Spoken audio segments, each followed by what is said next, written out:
What's up, guys? My name is Dane Nielsen. I'm going to spend the next little bit here talking with you about my experiences with type 1 diabetes.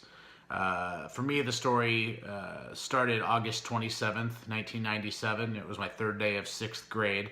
I had been involved with this daytime summer camp that summer before.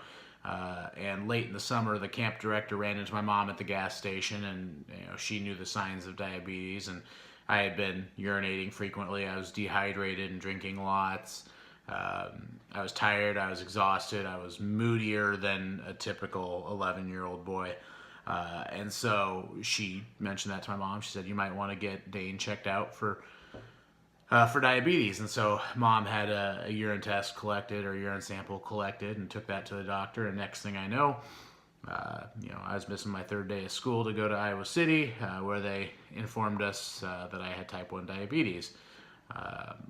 When you're in sixth grade, 11-year-old, I was terrified of needles, absolutely terrified. And so being told that I was going to need to poke my fingers and take shots every day for the rest of my life, that was terrifying. And I distinctly remember being curled up on the floor behind the doctor's table, sobbing uncontrollably. It was a really terrifying feeling to hear something like that. And frankly, I didn't know what the heck diabetes was. As far as I was concerned, that was something old people got, and so that was really scary to have that unknown hanging over my head. But right away, I had a great team at the University of Iowa. My pediatric endocrinologist and all the nursing staff were fantastic. I'm still friends with most of them to this day. But they were great about educating me and my family. And of course, my mother bought every book she could possibly find about type 1 diabetes. And so I was really fortunate to have a great support system at the University of Iowa from my family, and even in the school district. I was from a small town, and so at the time I was diagnosed, there was one other kid in the school district with type 1 diabetes. He was in the high school, and I was in sixth grade, so I was never around him. But the school district was fantastic. Our school nurse was just incredible, and really supportive and understanding. And so too was the lunch program. They knew how many carbs I needed at lunch, and so they would have my meal. They'd have it ready for me with the number of carbs I needed. And so I always had a lot of support there, and that was really, really just a blessing, because it's lonely. It's lonely when you're a type 1 diabetic, and so having that support system was huge. By the time I hit high school, there were 2 or 3 other kids in the school district diagnosed, but again, they were down in the elementary school. I was never around them, and so, even with the support system, it is lonely. And fortunately, within about a year after being diagnosed, I was able to be introduced to a place called Camp Hurtco Hollow. It's now been around for over 50 years, but I was able to be a camper for 5 years, and this summer will be my 12th year on the volunteer staff for it. It's a great place, and I was really fortunate to get hooked up with that early, because when you're growing up in a small school district and you don't know any other diabetics, you're able to instantly make friends. You're surrounded by hundreds of other diabetics, and it helps you become more independent and more confident in your diabetes management. They constantly strive to reward kids who check their blood sugar for the first time on their own, give their own shot, put their pump site in a new place. You name it, they're gonna encourage that and reward that behavior, and that's huge. But obviously too, just having somebody who understands, that's a big deal. And so going to camp and making a lot of lifelong friends is huge, because again, at the end of the day, your parents, your nurses, your doctor, they know a lot about diabetes, and they see it play out, but they've never lived it themselves most of the time. And so, there is something about a connection to somebody who's dealing with the same battles you are that is it's huge. And it's invaluable. It's really amazing when you think about how far technology has come in diabetes management. Being involved with Diabetes Camp, I've heard stories, going back to the 1980s, and further back than that, talking about how management was back then, back when you would pee on a stick and wait a couple minutes and then find out what your blood sugar is. Even thinking back to 1997 when I was diagnosed, you still had, I think, wait 15 seconds when you poked your finger and put your blood on a strip. And then I was taking a couple different kinds of insulin, a long-acting shot in the evenings, and then a short-acting insulin at every meal. Now you have continuous glucose monitors constantly updating your blood sugar to your pump and to your phone. You've got insulin pumps delivering a constant stream of of fast-acting insulin so that you can really personalize and make your care really specific. And all of those technology advancements have done a great job helping people manage their blood sugars better. So it's been really, really cool to be able to see that, and really remarkable how much better people are able to manage their blood sugars with those tools that they have at their disposal. But with that, even as far as technology comes, diabetes is still always there, and that can be a pain sometimes. I am a runner. I've run over 15 half marathons, a couple full marathons.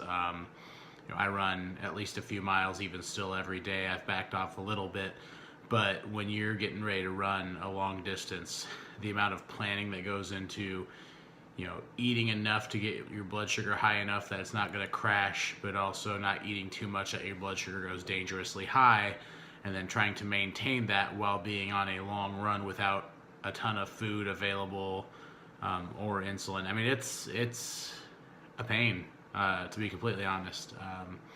And preparing for those races, there were definitely, especially during my training runs, some really frustrating moments. I'd be 15, 16 miles into a run, and I needed to get to 20, and my blood sugar would crash and just wouldn't come up no matter how much I ate. And it's really hard to train for a race when you have to take an hour-long break in the middle of a run. That's really frustrating. There have definitely been some scary lows through the years, especially at night. You wake up in the middle of the night, your blood sugar is 40, and you're like, oh crap, and then you eat everything in the kitchen, and the next thing you know, you're 300. But then there's also those times where you treat it and it just won't come up right away, and you treat it 3 or 4 times.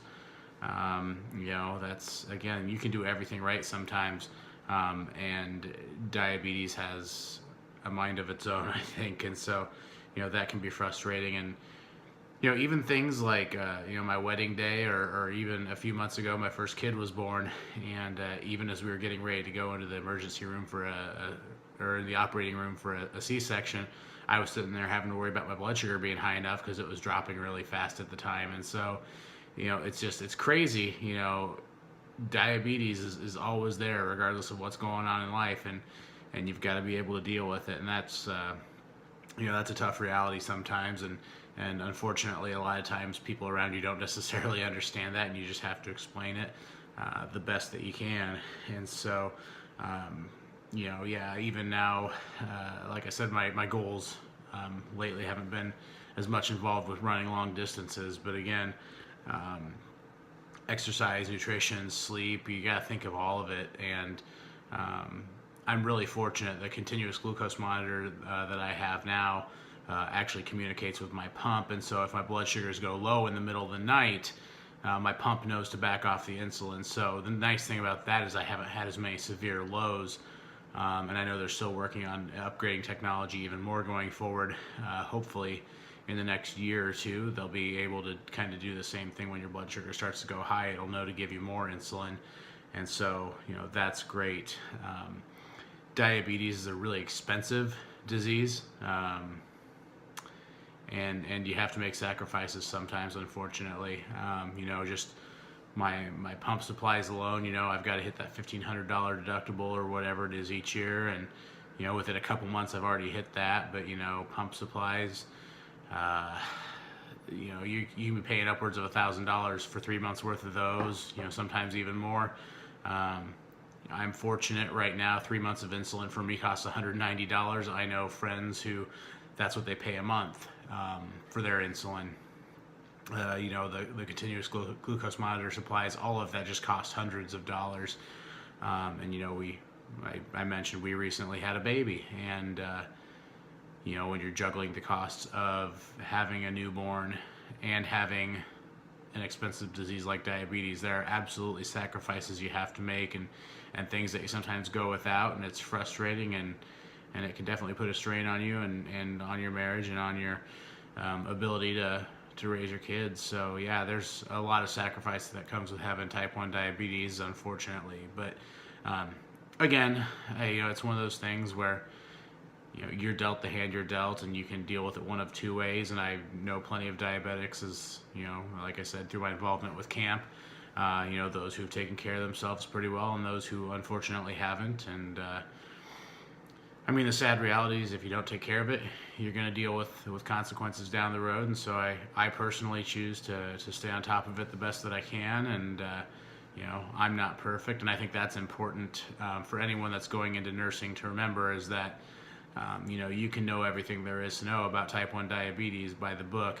It's important to remember that kids are still going to be kids, and adults, people have lives, and they go through phases, and it's important to remember that